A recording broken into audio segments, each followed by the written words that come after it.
no pueden por diferentes dificultades en su casa y tal vez en su corazón. Amén. Entonces, les recuerdo, amadas hermanas y hermanos, que tenemos nuestro culto del jueves. Lo pasamos ¿para cuándo? Para el viernes a las 7. Y fue una respuesta de Dios muy bonita, porque la iglesia está respondiendo. Y si usted no ha venido un viernes, péguese la rodadita. Véngase el viernes. De los jueves veníamos a veces solo 5 personas, Padre, Hijo y Espíritu Santo, el pastor y yo. 6 a veces con la hermana Mayrita, claro que sí, y 7 también. Entonces el viernes Dios ha respondido de una manera maravillosa. Hemos tenido asistencia este jueves. Qué bueno que nos hayan acompañado. Este viernes nos acompañaron y el próximo viernes también estamos aprendiendo de una forma más cercana a la palabra, porque a veces le podemos preguntar y hablar con el pastor, y es un tiempo muy lindo. ¿Cuándo? Viernes 7 de la noche. Amén.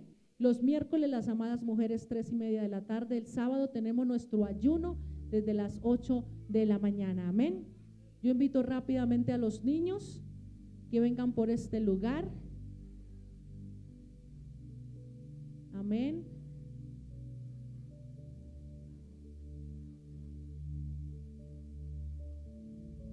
Gloria a Dios. Uy, mira esos niños hermosos. Por Dios, vinieron con la tarea. Uy, qué lindos. Eso.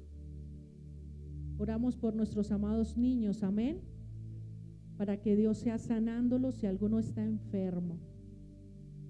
Amén. Que nuestros niños puedan crecer en la palabra del Señor, amén. Que nuestros niños puedan crecer en su palabra, porque a veces nosotros estamos a veces viciados. Bueno, ahorita el pastor les va a predicar y crecemos con cosas en nuestra cabeza que nos enseñaron erróneamente, y que Dios nos permita que nuestros niños puedan crecer en libertad, amén, a la luz de la palabra, amén. Vamos a orar por nuestros amados niños. Señor y Dios Padre, te damos gracias por nuestros niños, Señor. Los ponemos delante de ti, Señor. Te agradecemos, Señor, porque son milagros, Señor amado, que tú has puesto, Señor, en medio de nosotros, porque tú das, Señor amado, vida, y das, Señor amado, propósito en cada uno, das sanidad en el nombre de Jesús. Gracias, Señor, por nuestros niños, Señor.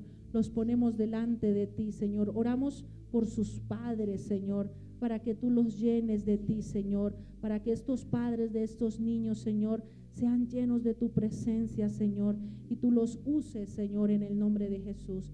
Gracias por ellos. Bendecimos, Señor, su familia, su corazón, todo su ser, Señor, el desarrollo de su cuerpo, de su mente, en el nombre de Jesús. Gracias, Señor. Amén y amén. Gloria a Dios. Ya pueden subir. Gloria a Dios. Amén.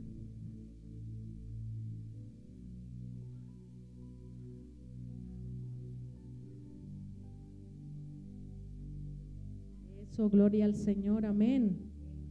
Qué bueno es poder venir a la casa del Señor y que hayan niños. Amén, que hayan niños en la casa. A veces o a veces uno dice, ay, no escucho, está llorando o está molestando tal cosa, pero yo prefiero una iglesia con niños llorando, una iglesia con niños allá, porque yo sé que aquel niño más adelante va a estar en la iglesia sirviéndole al Señor. Amén, gloria a Dios. Así que ponemos este tiempo en las manos del Señor. ¿Cuántos queremos palabra del Señor? La palabra de hoy está buena. Sí, sí. Amén. Mejor que la del domingo pasado y la del otro domingo. Amén. Pastor. Dios les bendiga, hermanas. Muchas gracias a todos por venir.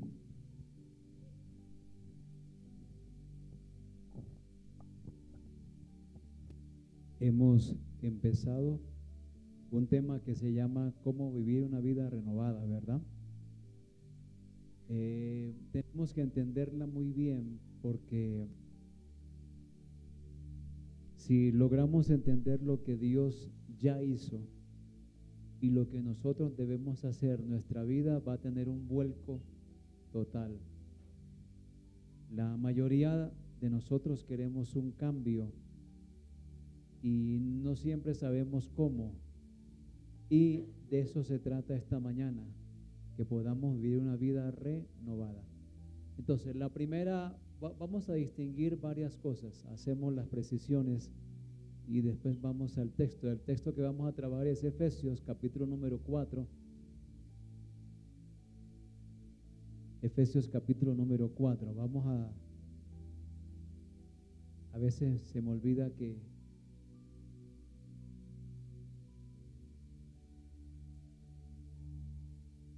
quiero ir rápido y usted no va a ir rápido.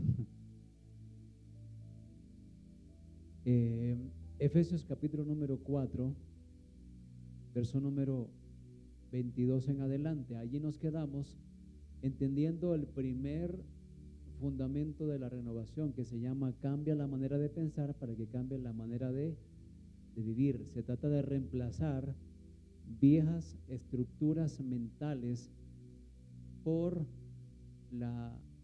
alimentarse, llenar la mente de la palabra de Dios.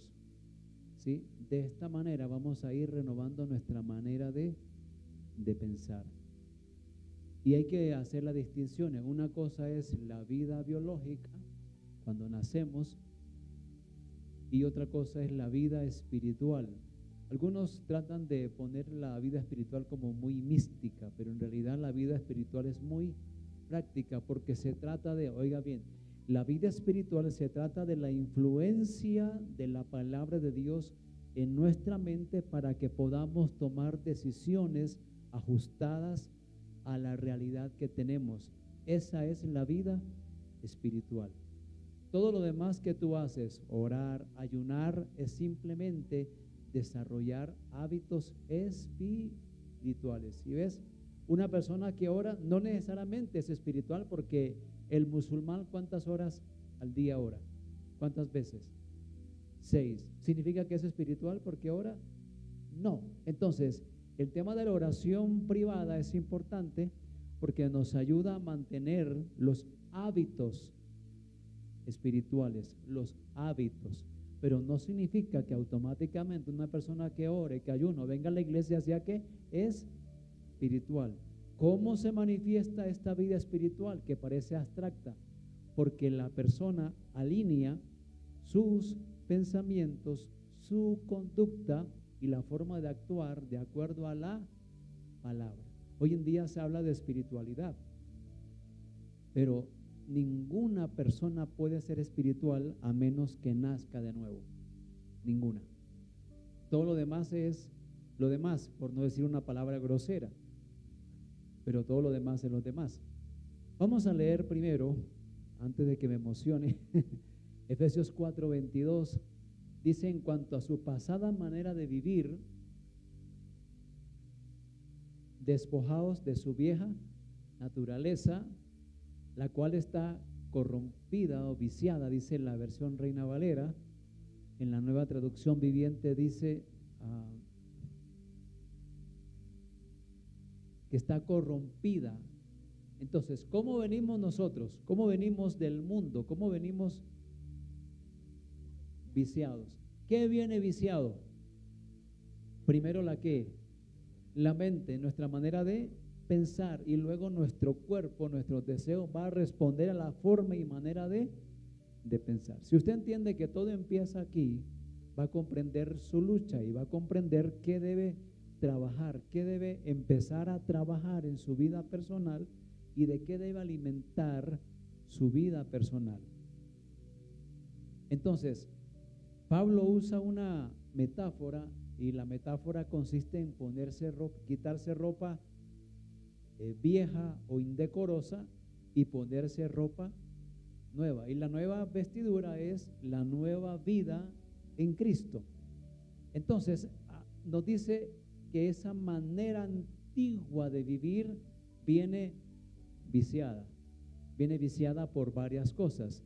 Número uno, por los modelos de crianza que tuvimos, por las cosas que nos dijeron en la primera etapa, por las experiencias vividas que se volvieron traumáticas. Por eso es que venimos de alguna manera viciados. Entonces, escuche lo que le voy a decir, por favor. Cuando nacimos de nuevo, el Señor hizo una obra silenciosa pero eficaz. Esa obra consistió en que iluminó nuestra mente, nos resucitó internamente, su Espíritu vino a estar en nosotros y nacimos a una nueva vida. Pero la vieja naturaleza, ¿cómo quedó? Igual, esa no se renovó, ¿sí? Es decir, que lo que Dios puso fue una ¿qué? Nueva naturaleza. Él no arregla la vieja naturaleza, Él pone una nueva. Por eso hay una lucha, y esas luchas son un buen indicador de que vamos bien, vamos por buen camino. Entonces, una vez que entendamos esa parte, ¿por qué no crecemos? Porque sencillamente nos quedamos como en la primera fase, la fase de la salvación. Pero las personas, la mayoría de los creyentes nunca avanzan porque ellos siempre andan buscando soluciones fáciles a esto. Y la solución fácil es, bueno, que el pastor ore por mí y ya, se me vaya los malos pensamientos, se me vayan los malos deseos, se me vaya todo. Soluciones fáciles, eso se lo debemos al pentecostalismo. Venga, oro por usted para que se le vaya esos malos pensamientos. Y orábamos por el hermanito que tenía malos pensamientos y apenas salía, seguía igual. Sí, era una aspirina, un calmante ineficaz para las cosas que son nuestra responsabilidad. Entonces, en la salvación Dios hizo ya su trabajo. Ahora, ¿cuál es el nuestro? Trabajar en la renovación. ¿Cómo es? En la salvación ya Dios hizo su trabajo. Puso una nueva. ¿Sí estamos entendiendo o lo estoy embolatando? Entonces, ¿qué puso Dios en nosotros cuando éramos pecadores? Correcto, ¿verdad? Pero la vieja cambió. No, la antigua manera, por eso Pablo dice, su pasada manera de vivir sigue ¿qué? Viciada. Entonces, como traemos esa, vamos a llamarla así, toda esa carga de pensamiento, de estructuras mentales, de manera de ver, de manera de hablar, de manera de ser gobernado por los deseos. Entonces esta mañana vamos a aprender cómo podemos y cuál es nuestra tarea, porque gracias a Dios tenemos la ayuda del Espíritu Santo. ¿Cuántos decimos amén? Entonces ahora tenemos el Espíritu Santo, ¿dónde? En nosotros, y Él nos va a ayudar a vivir una vida que renovada, pero Él no va a actuar solo. En la salvación Dios actuó solito, pero en la renovación Dios actúa junto contigo.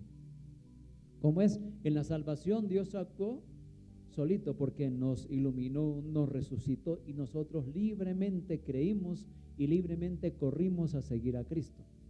¿Sí? Esa es una obra de gracia que Dios hizo en nosotros, pero ahora nuestra tarea es aprender a renovarnos o a reemplazar formas que tienen que ver con la pasada manera de vivir. Entonces, vamos a seguir leyendo. Esa naturaleza está corrompida por la sensualidad y el engaño. ¿Ve? Así es nuestra vieja naturaleza. Dígale ahí a su vecino, estás durmiendo con el enemigo y no es tu esposa y no es tu mujer. No es tu esposa ni es tu mujer. Y si usted está soltero, tranquilo, usted está durmiendo bien.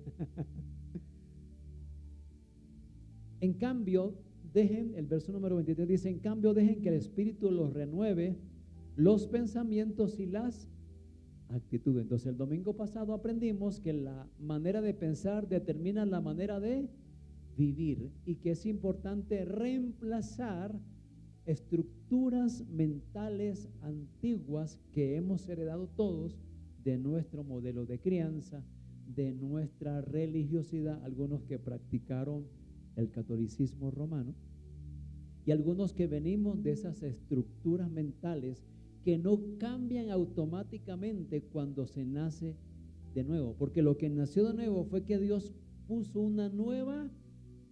¿Se entendió eso bien? Dios no te cambió a ti, puso una nueva naturaleza. La vieja está todavía lista para atacar, lista para que se manifieste todo lo que tu vida pasada era. Por eso algunas veces andamos en automático con la vieja, con la vieja naturaleza. ¿Sí ve? Algunas veces andamos en automático y se nos sale lo que decíamos antes y hablamos lo mismo que decíamos, y uno cuando se acuerda dice, uy Señor, perdóname, porque y uno dice, todavía no he nacido de nuevo. Sí naciste de nuevo, pero el problema es que tú no identificas la diferencia en que Dios no cambió tu vieja naturaleza, puso una. ¿Se da cuenta? O sea, para Dios la vieja naturaleza está tan viciada que no tiene remedio, sino que pone una nueva. Ahora, una vez que usted entiende y distingue que la lucha que usted tiene es con su vieja naturaleza, una vez que usted entiende eso, es distinta la perspectiva, porque usted está luchando con su antigua manera de vivir. Entonces vamos a resolver, ¿verdad? Primera cosa que debemos hacer nosotros es quitarnos nuestra manera antigua de vivir. ¿Cómo vivíamos en el mundo? Me refiero en el mundo en el sentido de los fundamentos del mundo. ¿Usted se acuerda cómo vivíamos con agüeros en el mundo? ¿Qué pasaba cuando uno pasaba por debajo de una escalera, por ejemplo? ¿Viene qué? ¿Qué le decían a uno? 7 años de mala suerte. ¿Usted todavía cree en eso? No debe ya. Esa es una antigua manera de pensar. ¿Y qué pasa si veía un gato? Mala suerte, ¿sí o no? ¿Usted todavía cree en eso? ¿Usted se acuerda de la Semana Santa cuando las personas hacían cosas y el sacerdote le decía, no hagan nada en Semana Santa porque si usted va a buscar leña al campo y troza un palo, usted le está trozando la cabeza a Cristo? Y ese día no coma carne. ¿Tampoco se podía bañar? Uy, no diga. O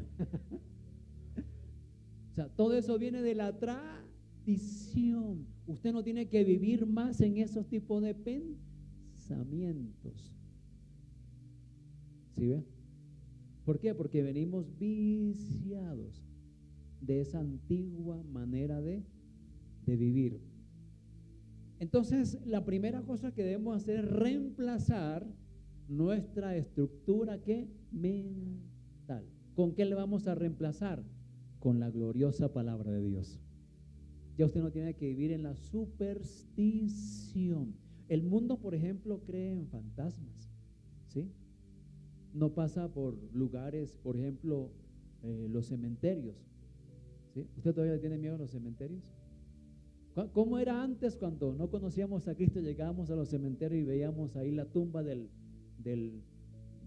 finado, ¿sí? Uno tenía miedo de pisar la tumba porque creía que iba a pisar al finado, o que al finado le iba a sacar la mano o le iba a hablar. Todo eso se llama superstición, ¿sí? ¿Usted se atrevería a ir a un cementerio a las 12 de la noche?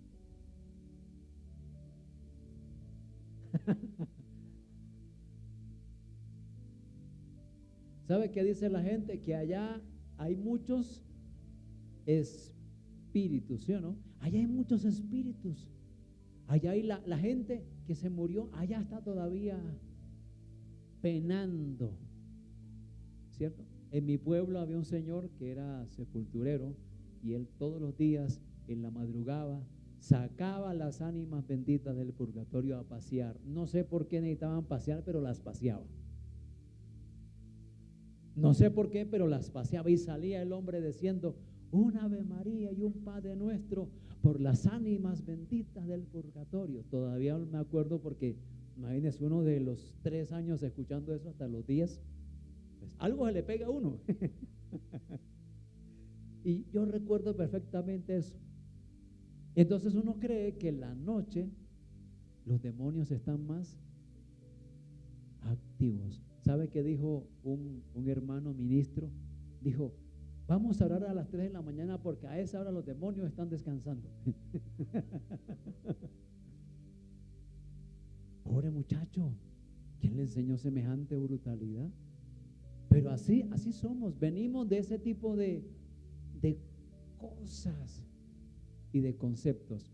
Usted tiene que aprender a ¿qué? A liberar su mente en una sola palabra se lo repito, superstición. Por ejemplo, todavía creemos que los demonios, cuando hacemos liberación, los demonios se entran si usted no cierra los ojos. ¿Se acuerda de esas experiencias?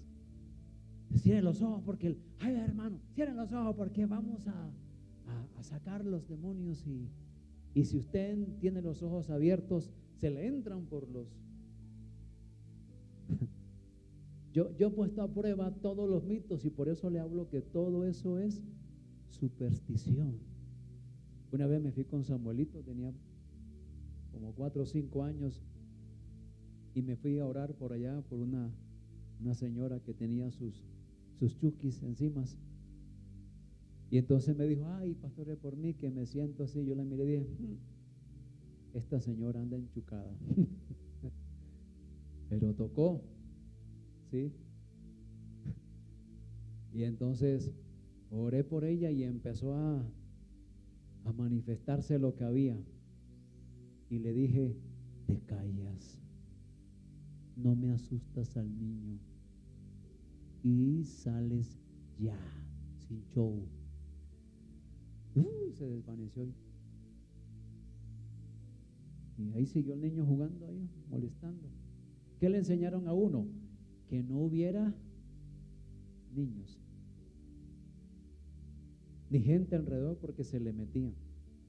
La liberación es la invasión del reino de la luz, invadiendo las tinieblas sin pedir permiso, sin asco. No es que me da permiso. O sea, ¿qué es eso? ¿Cómo reaccionaban los demonios cuando Jesús aparecía en el escenario? Paréntesis. ¿Cómo reaccionaban los demonios? Venían y se arrodillaban. ¿Cómo en la liberación ahora el ministro se arrodilla a los demonios? ¿Por qué? Porque están perdiendo la perspectiva bíblica de cómo debe ser la liberación. Cuando tú vas a hacer la liberación, el general eres tú, no los demonios. ¿Y cómo llega un general cuando va a un pelotón? ¿Cómo llega? Dando órdenes. ¿Cierto?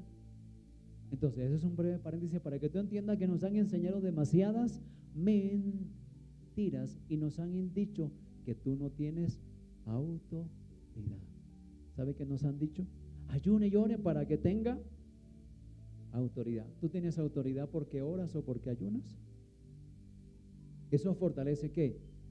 Tu fe personal, pero no te da más que autoridad, porque la autoridad no depende de eso, depende de lo que el Señor ha ordenado. Entonces, si Cristo dijo, echad fuera demonios, la orden en el reino de los cielos, ¿cuál es?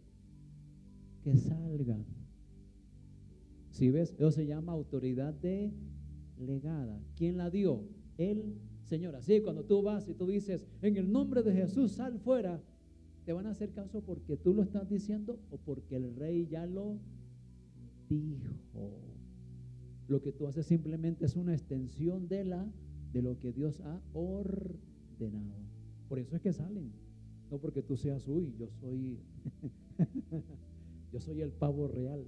No, papi, no estás entendiendo lo que es la soberanía de Dios y la autoridad de Dios. Bueno, volvamos al tema. En cambio, dejen que el Espíritu los renueve. Cambia la manera de pensar y va a cambiar la manera de vivir. Eso significa que tenemos que luchar con nuestros pensamientos, hasta con nosotros mismos, de quiénes somos, de quién eres. Porque cuando nos fijamos en nuestros propios pensamientos, vamos a tener problemas. ¿Qué es, por ejemplo, la estima? Un valor que la autoestima. ¿Qué es la autoestima? Un valor que tú mismo te das. ¿Qué es la estima? El valor que Dios te da. ¿Ves la diferencia? La autoestima es el valor que tú te das. Es una forma de pensar. La autoestima es el valor que tú mismo te das. La estima es el valor que Dios te da. Por eso dice, a mis ojos fuiste de gran estima, fuiste honorable y yo te amé. Dios le asigna un valor al pecador que no tiene. Entonces tenemos que luchar también con ese tipo de estructuras mentales, porque nosotros cuando nos miramos a nosotros mismos no nos vemos como Dios nos ve. ¿Cómo nos vemos nosotros? ¿Cómo se ve usted a sí mismo? Esa es otra estructura que tenemos que combatir, porque nosotros, nuestro peor enemigo duerme con nosotros, come con nosotros, piensa por nosotros y hasta habla por nosotros. Se llama la antigua manera de vivir. Entonces, si usted no logra identificar que a veces uno anda en automático con la vieja naturaleza, usted va a tener una lucha donde va a perder cuando ya es ganador. Oiga bien, va a tener una lucha donde va a perder donde usted ya es ganador. Porque, ¿qué tiene? Tiene el Espíritu Santo dentro de usted. Tiene una nueva naturaleza, tiene el glorioso Espíritu en usted. Y si usted no logra entender que ya es ganador y que lo que está hablando es la vieja manera de vivir, va a ser más que vencedor en el nombre del Señor Jesús. Recién convertido, escuché la voz de Satanás. Yo estaba ahí en mi panadería amasando pan. Entonces escuché una voz alrededor. Yo le decía ayer a Janet, pocas veces he escuchado la voz audible de Dios, pero lo que se me olvidó decirte es que muchas veces he escuchado la voz audible del diablo. Y entonces estaba yo solo en la panadería, escuché la voz que me dijo, Dios no existe. Entonces yo pelé el ojo y dije, quiere guerra. Bueno, pregunta, si Dios no existe, ¿usted por qué existe? Ahí lo dejé. Cuando tenga la respuesta me avisan. Me fui.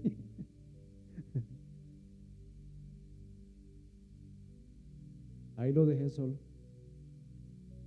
Después me hablas de ese tema. Cuando tenga la respuesta a ese tema, me avisas. Pero ¿sabe? Las cosas que nosotros tenemos en la cabeza, es impresionante cómo las hemos heredado. Y si nosotros no cuidamos nuestra manera de pensar, no cuidamos nuestra salud espiritual, así como cuidamos el cuerpo, como aprendíamos el domingo pasado, vamos a tener una dificultad para desarrollar la plenitud de la nueva vida en Cristo. Entonces, el primer ingrediente se llama ¿cómo? Cambiar la manera de pensar. Ahora, vamos a ir poco a poco. Verso número 25 dice, así que dejen de decir mentiras. Segundo factor, voy a ir rápido porque quiero terminar temprano.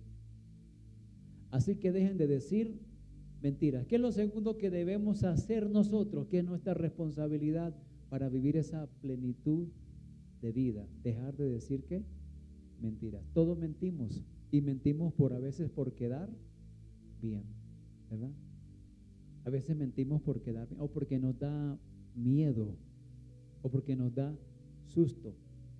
Nos cogió tarde esa noche, dormimos hasta tarde y de pronto salimos y nos llama el jefe o el que nos llame, ¿verdad? ¿Y qué pasó? Lo estoy esperando. Ya le caigo, ya voy llegando. Es que hay un trancón aquí que usted no se imagina. Impresionante este trancón. Por acá está lloviendo. ¿Qué es lo correcto que debemos decir? Hermano, tuvo una pelea con las sábanas, cobijas y almohadas y me cogió tarde.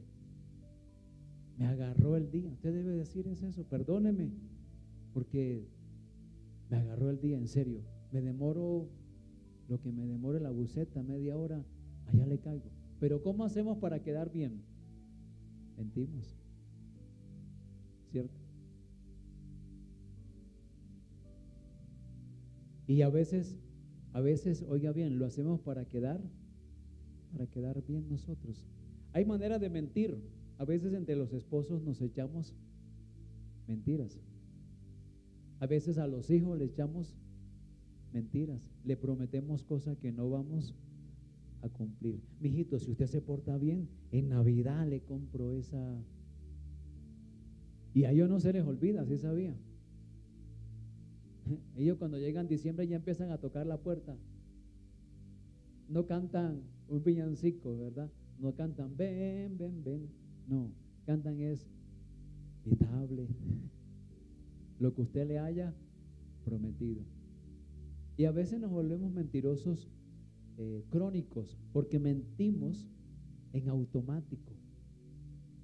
Dice la palabra que todos somos mentirosos en el sentido de muchos sentidos, pero voy a ponerlo bien práctico.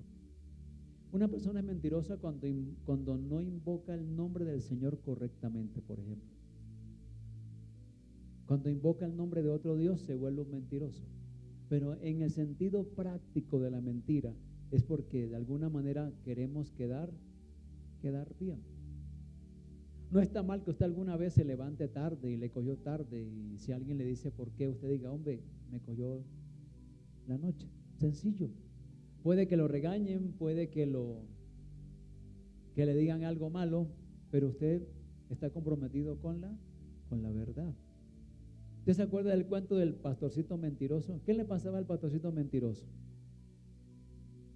¿Se acuerda? Al final nadie le cree. Al final nadie le cree. Así nos pasa, de tantas mentiras que decimos, la gente dice, no, ¿eso quién le va a creer a ese personaje?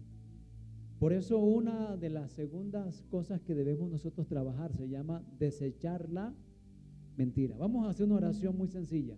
Diga conmigo, Señor, renuncio a la mentira. Amén. Sencillo, ¿verdad?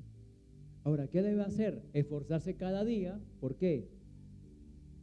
Por no decir mentiras. ¿Alguna vez la vas a decir? Claro que sí. Pero la idea de esto es que si tú dices 100 mentiras en el día, dentro de unos 3 meses no puedes seguir con 100. Tiene que ser reducida a su mínima expresión. Así vas a vivir una vida que renovada.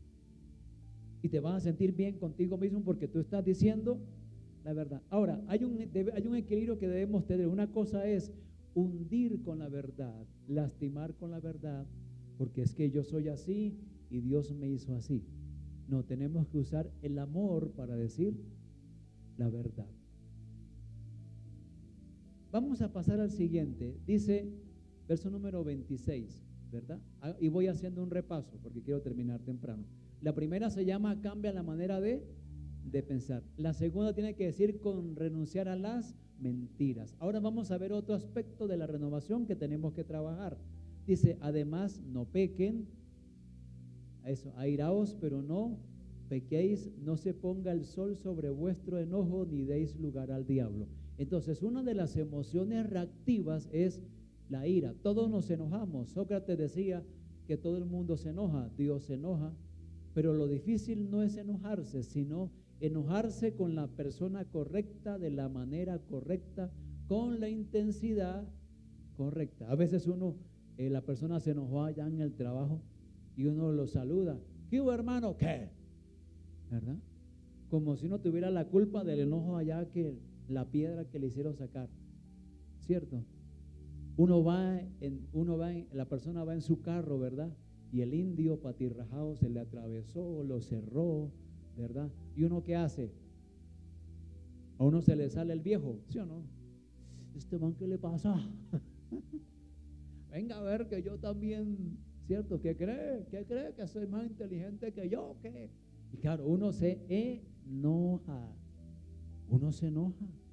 Uno le dan ganas de decir que bendito es la mamá, el papá, el abuelo y el tatarabuelo. ¿Saben qué hago yo? A veces me dan ganas de hacer lo mismo, pero ¿sabe qué hago yo? Reemplazo palabras. Allá va esa bestia de 2 patas. Estoy enojado porque está haciendo mal su trabajo, pero no me pongo a ofenderlo. ¿En qué sentido? En decir que palabras groseras. Dice, Dios mío, indio patirrajado. Quisiera decirle,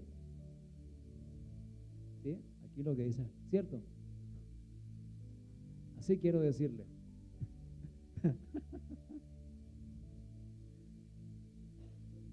De buena manera, ¿cierto? Ahí, con todo respeto.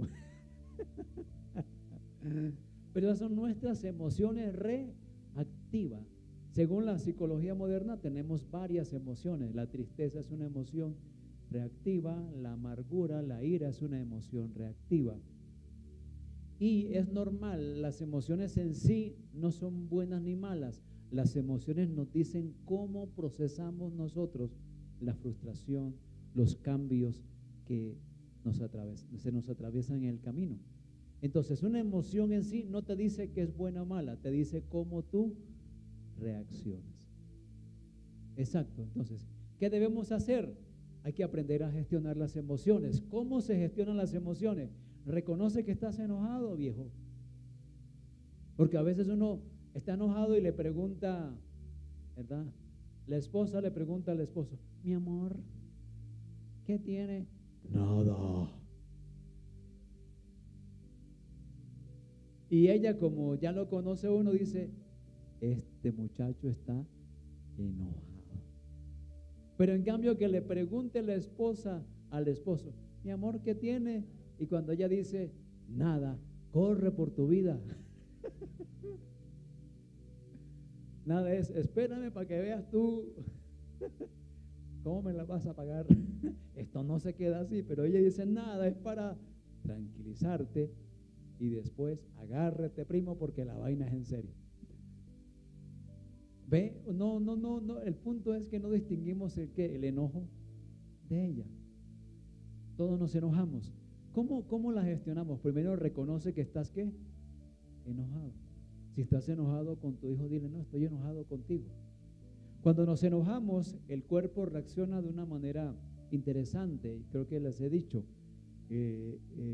los músculos se tensan, la sangre, el corazón late con más fuerza, las manos se ponen pesadas porque están listas para defender o atacar. Por eso en la ira uno siente como que se siente como más grande, ¿sí? Parece un pavo real, ¿sí?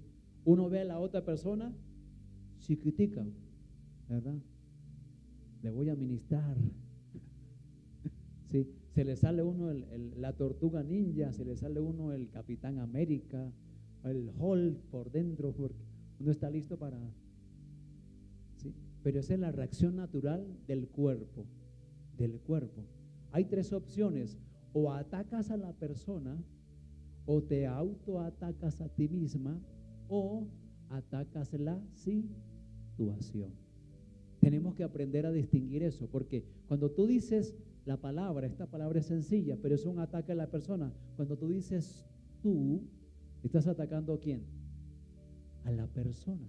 Entonces, por ejemplo, el niño se equivocó y por allá tiró un vaso que usted quería, el último vaso de la vajilla, y el niño, ¡pum!, lo despedazó.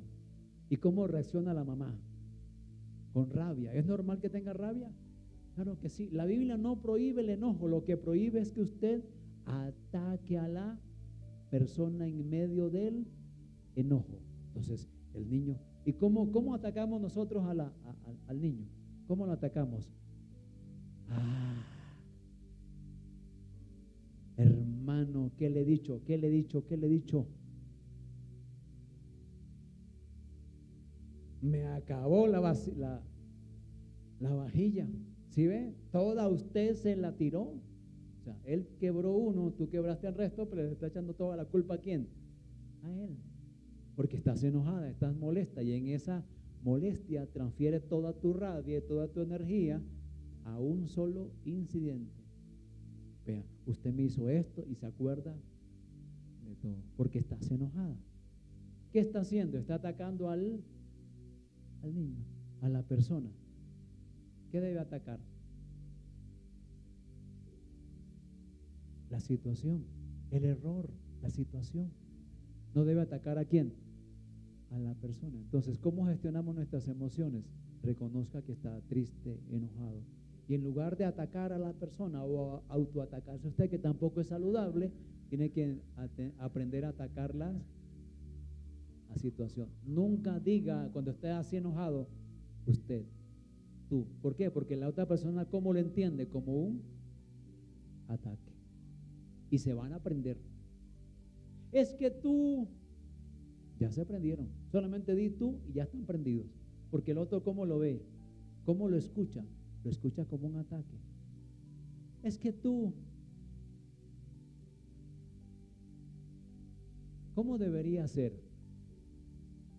Uno de sus empleados llegó tarde. Usted está enojado. Perfecto. ¿Cómo debería ser? Ven acá, Pepito. Su merced linda.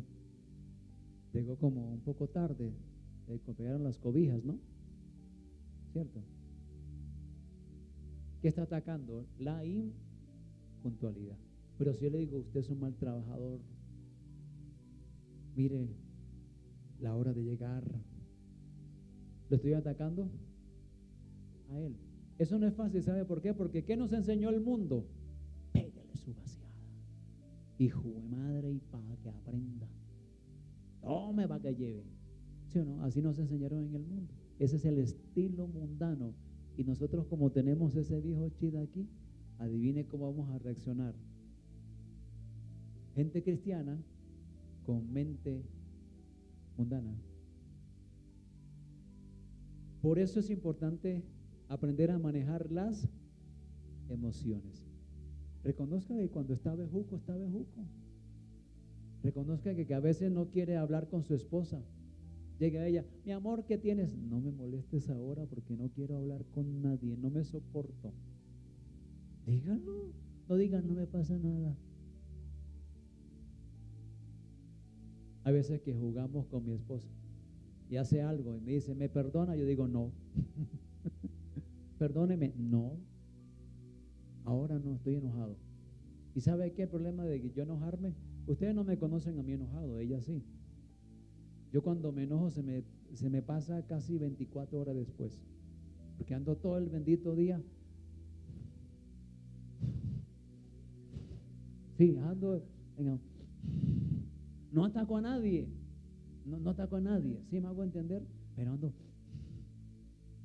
parezco tractor viejo.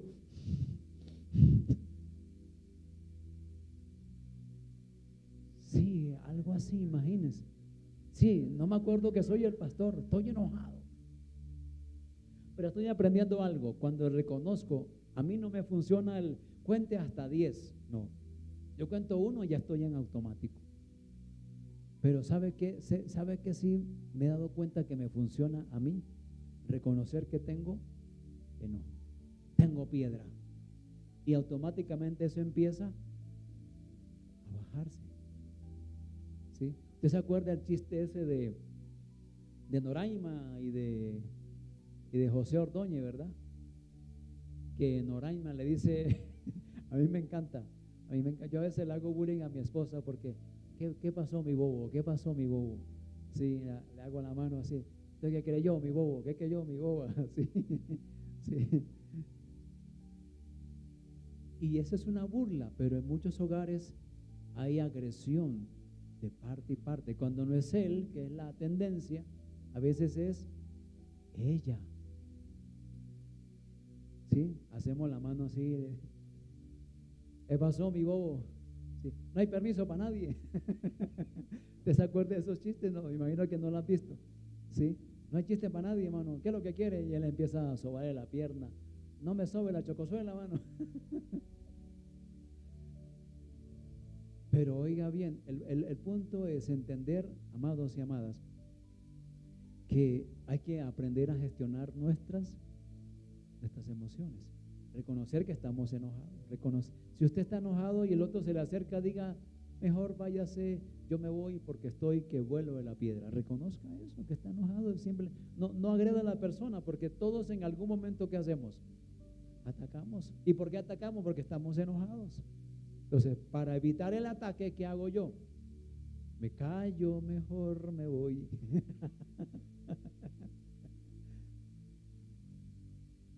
¿En serio? ¿Sí?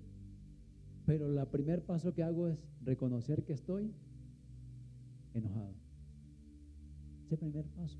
Ahora, yo no estoy juzgando a nadie aquí que en algún momento se le haya salido porque yo también me enojo. Y porque, como ya les digo, a mí estoy aprendiendo que si la reconozco, más rápido se va.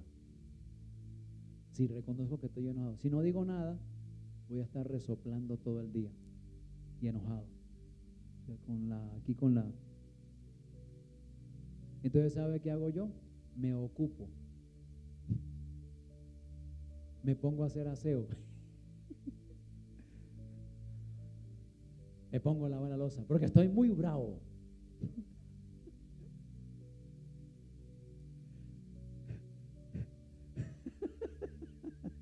Allá mi hermana sale con una genialidad, toda que se ponga bravo todos los días.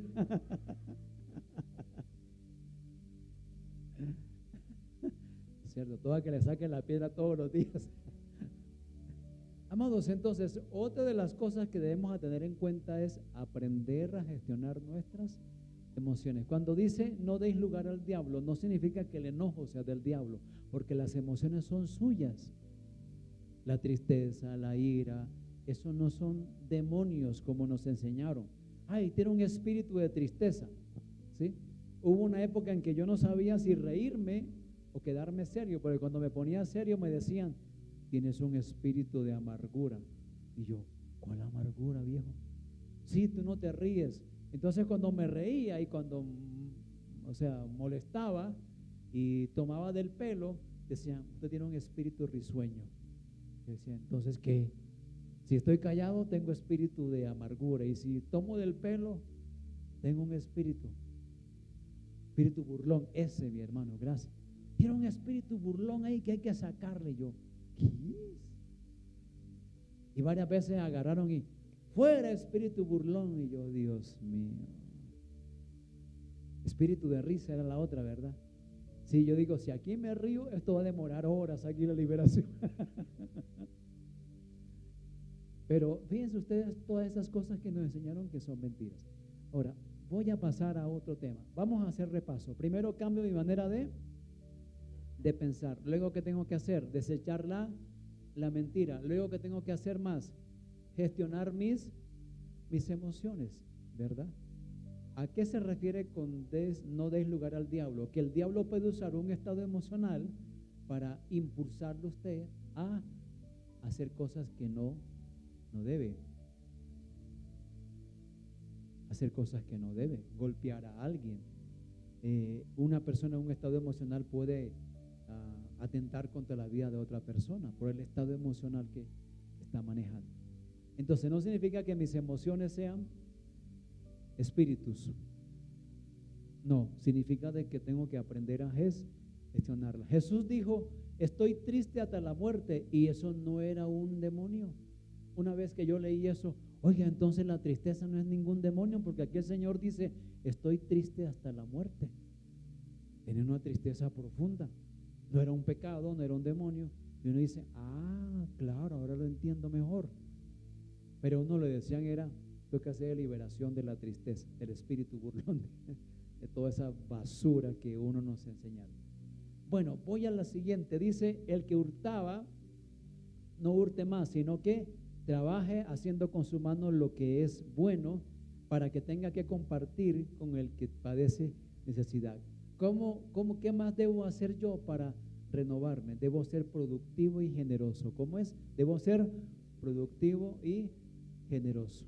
Los ladrones en la época bíblica, habían ladrones hasta en el baño. ¿Sí? Eso era una cosa impresionante. Y Pablo aquí desafía a los creyentes, dice, el que antes era amigo de lo ajeno, ahora debe ¿qué? Ponerse a ser productivo y generoso. Debemos ser generosos con la casa del Señor. Amén. Otra vez, debemos ser generosos con la casa del Señor, en nuestros diezmos, ofrendas, pero también podemos, oiga bien, la prioridad es que usted honre primero a Dios. Amén. Que juntos honremos al Señor.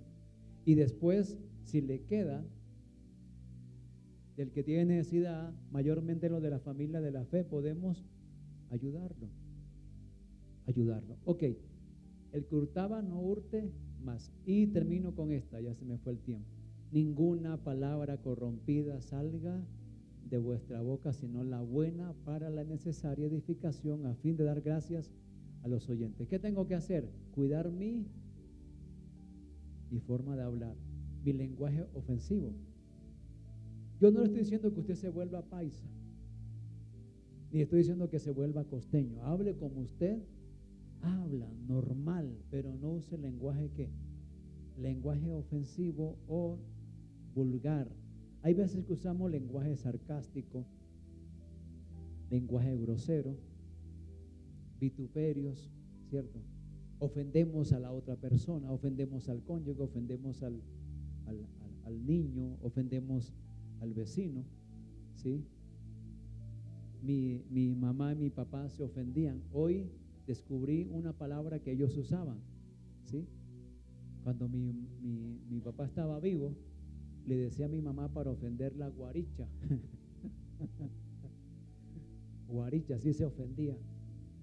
Y mi mamá, para ofenderlo, le decía bujío. Y bujío, hoy me dijo una hermana, es una palabra en portugués que se refiere a un mono que habla mucho y es escandaloso. Yo, caramba. Se lo llevó la vieja por delante. Lo ofendió y él no se dio cuenta, y vivió 40 años diciéndole bujío y no se dio cuenta que lo estaba ofendiendo.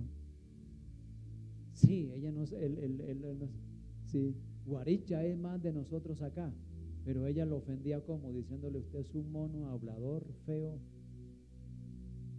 habladorcito. Entonces, amados, debemos tener en cuenta el lenguaje evitar el lenguaje ofensivo, sarcástico.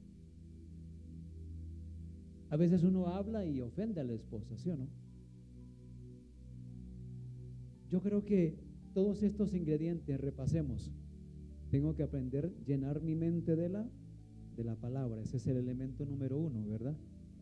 Factor número 2, debo aprender a decir la verdad. No es fácil porque todos queremos quedar bien, todos queremos ser aceptados, y eso no va a ser fácil, les digo algo, no es fácil. Tercero, debemos gestionar nuestras emociones. No detengas tus emociones. Me refiero, el enojo, voy a contar hasta 10. No, entiende que es una emoción reactiva, que estás reaccionando, valga la redundancia, a algo, y que simplemente debes aprender a qué vas a atacar. Así de sencillo. Es sencillo en la teoría, en la práctica a uno se le sale el HP y se le sale todo lo demás, ¿cierto? En la práctica uno grita y maldice y habla, pero tienes que aprender a gestionar. Luego nos habla de ser productivo y ser generoso. Ayudar a otros nos ayuda a nosotros a apartarnos del egocentrismo, de solamente pensar en nosotros y en mí, y en mí, y en mí. No cantamos cuán grande es Él, sino cuán grande soy. ¿Cierto? Cuán grande soy. No, tú tienes valor porque tienes estima para Dios. Tienes un valor. Pero el ayudar a otros nos ayuda a ser solidarios con las necesidades de otros. Nos ayuda a ver y a sentir con los ojos del otro. Y finalmente nos dice ahí que ninguna palabra corrompida. Todos estos elementos, eso que les traté de resumir hoy, es para que vivamos en qué debemos nosotros trabajar. Les resumo algo de mi vida privada. Yo vengo de una región de la costa. Entonces no es solo machista, es mal hablado. Ya yo tengo 20 y pico de años de estar aquí en Boyacá, desde el 95. Y hace poco es que se me salió el su merced. ¿Sí? Antes yo decía, ¿qué? ¿Y tú qué? ¿Y cuál es tu cuento? ¿Sí? Pero en mi cultura a veces usan el doble sentido. Cuando a veces hablan con doble sentido. Entonces yo una vez hablando me di cuenta que estaba hablando con mi antigua manera de vivir. Entonces cuando yo me di cuenta dije, me voy a disponer este año a trabajar en eso, a reemplazar palabras que traigo de mi antigua manera de vivir y voy a incorporar formas de decir las cosas de tal manera que yo no me ponga a hablar cosas de doble sentido. ¿Has escuchado esa canción que dice, negrito ven, prende la vela? Un pastor me la cantaba, se me acercaba y me decía, negrito ven. Sí, con movimientos y todo. Yo lo miraba y decía, pobre hermano, no sabe lo que está cantando. Es una invitación al sexo. Negrito ven, prende la vela. ¿Cuál vela? Doble sentido. Espero que usted no se la cante, ¿verdad? Espero. Sí. Y lo más chistoso es ver a gente de acá del interior tratando de remediar a costeños. Eche, no joda, eche tuyo. Eso es grosería, viejo. O sea, para ellos ser costeño es sinónimo de hablar en esas palabras.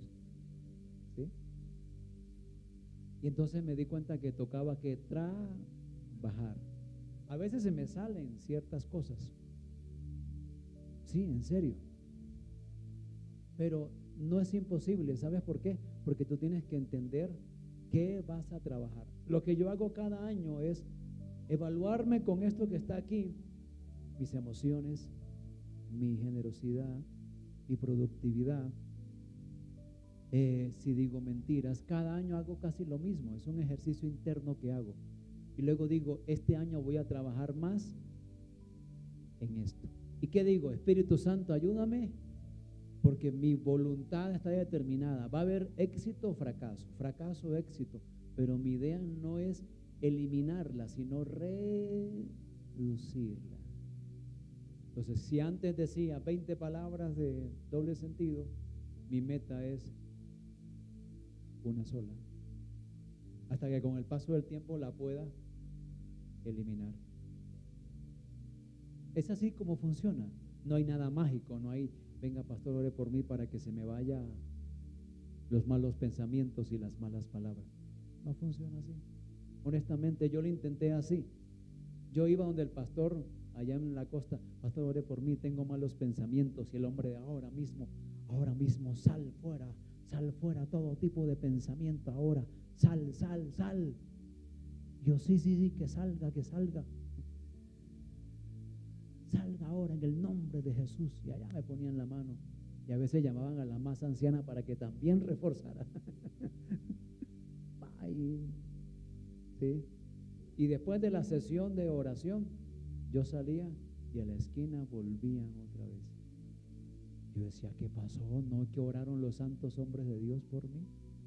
Me di cuenta con el paso del tiempo que el problema era de reemplazar los pensamientos de antes por la palabra. Entonces, en la medida en que me alimentaba de la palabra y me llenaba de la palabra y llenaba mi mente de la palabra y la llenaba, y eso no cabe todo aquí, pero hay que llenarla.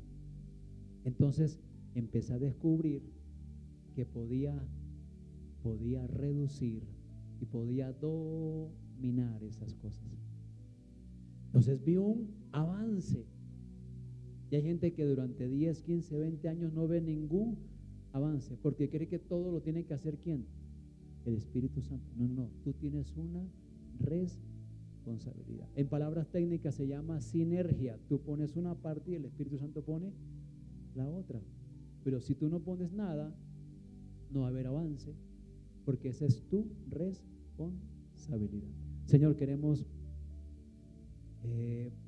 vivir una vida renovada, plena, una vida que nos ayude a llenar nuestra mente de tu palabra, una vida, Señor, que nos ayude a desechar la mentira como una opción de vida. Sé que todos mentimos y sé que todos, Señor, en algún momento lo hacemos, pero te pedimos que nos ayude siempre a enfrentar las cosas con la verdad. A veces es doloroso, a veces vamos a perder, pero es mejor así. Señor, ayúdanos a no avergonzarnos con la verdad, sino siempre expresarla de una mejor manera, de una manera amorosa, no aplastar con la verdad. La verdad va a ofender de todas maneras, pero en cuanto dependa de mí, Señor, no aplastar con ella. Ayúdame, Señor, a gestionar mis emociones. Yo no sé, Señor, qué tenga que trabajar mi hermano este semestre, pero dale entendimiento de qué debe trabajar para tener un cambio significativo en su vida. No será de un día para otro, no será de la noche a la mañana, porque la vieja naturaleza quizás le gane y está a flor de piel por un estado emocional. Ayúdalo, ayuda a mi hermano, ayúdame a mí a gestionar correctamente mis emociones. Sé que no siempre voy a estar gozoso, sé que algunas veces me voy a enojar, algunas veces no voy a procesar adecuadamente mis emociones y no las voy a gestionar porque me gana la ira, me gana la tristeza, me gana la amargura, Señor. Ayúdame porque tu Espíritu Santo está en mí para ayudarme con eso, Señor. Ayúdame a ser una persona productiva en un cambio de hábitos, Señor. Padre, ayúdame a vivir una vida productiva y generosa para ti. Que yo pueda honrarte a ti, Señor, y que pueda tener solidaridad con mi hermano, mi hermana que pasa necesidad. Señor, y te pedimos que el lenguaje que usemos no sea ofensivo, no sea sarcástico, no sea un lenguaje, Señor, grosero o chistes de doble ánimo o chistes vulgares que están en el nivel del impío, del inconverso, pero no deberían estar en la boca de los redimidos, Señor. Que yo no use mi boca para maldecir, para echar chistes groseros, Señor, o para decir palabras que no edifican, Señor. Ayúdame con mi vocabulario, que yo no me deje influenciar por el vocabulario de otros, sino que haga la diferencia, que ellos se conviertan a mí, pero que yo no me convierta a ellos, Señor. Que yo sea luz para ellos, en lugar de alinearme con las tinieblas, yo sea luz. Señor, queremos vivir una vida plena. Ahí el siguiente versículo dice: y no contristéis al Espíritu Santo de Dios, con el cual fuisteis sellados. Señor, nuestra manera de hablar, nuestra poca gestión de las emociones, Señor, contristan al Espíritu Santo. Ayúdanos a no contristar al Espíritu Santo por la forma en que vivimos, Señor. Padre, ayúdanos a vivir una vida de renovación de nuestra mente, del manejo de nuestras emociones, Señor, de desechar la mentira y poder vivir vidas plenamente desarrolladas que puedan ser completamente renovadas. Señor, gracias por tu glorioso Espíritu que está ahí para ayudarnos. Diga el Espíritu Santo: ayúdame, tomo la determinación, Señor, de vivir para ti realmente. Dile: voy a trabajar en las cosas que he detectado esta mañana que debo trabajar, quizás en mi vocabulario, en mis emociones, quizás en mi generosidad, quizás, Señor, en hablar mentiras porque quiero quedar bien o por miedo. Dile: Señor, ayúdame a trabajar conscientemente, día a día, Señor, en esas áreas, porque sé que tengo al Espíritu Santo y tú me vas a ayudar en el día a día. Señor, algunas veces quizás voy a fracasar en el intento, pero me voy a levantar una vez más porque cuento contigo en esta renovación espiritual. Gracias, Señor. Salimos victoriosos, salimos bendecidos, salimos, Señor, llenos de tu palabra, Padre, porque tu palabra es la verdad. No queremos vivir en la superstición, queremos vivir en la revelación de tu palabra.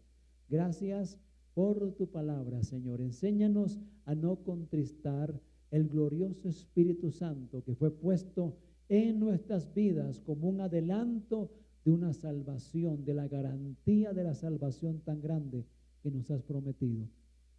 Gracias. Bendice a mi hermano, al empresario, al empleado, al contratista. Bendice a las personas que tienen su empresa. Prospérale, Señor, y te pido que traigas bendición hasta que sobre y abunde en sus economías, Señor. Bendice sus vidas. Trae salud donde haya enfermedad. Trae entendimiento, trae emprendimiento, Señor.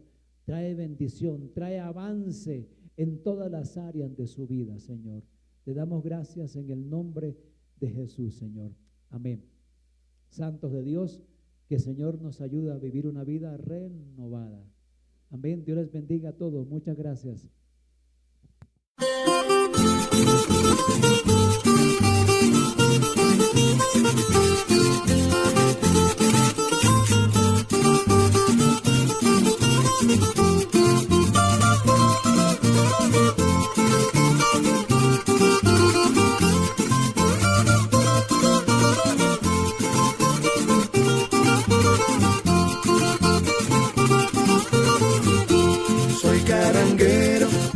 Cristiano, alabo a Cristo de corazón.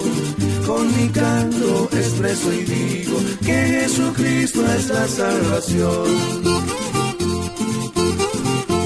Nací en un hogar donde mi padre me enseñó a interpretar requinto y tiple, la guacharaca. En muchas fiestas fuimos a cantar, pero este mundo me consumía. En el alcohol llegué a parar, desorientado, triste y perdido. Vivía en un mundo de vanidad, desorientado, triste y perdido. Vivía en un mundo de vanidad.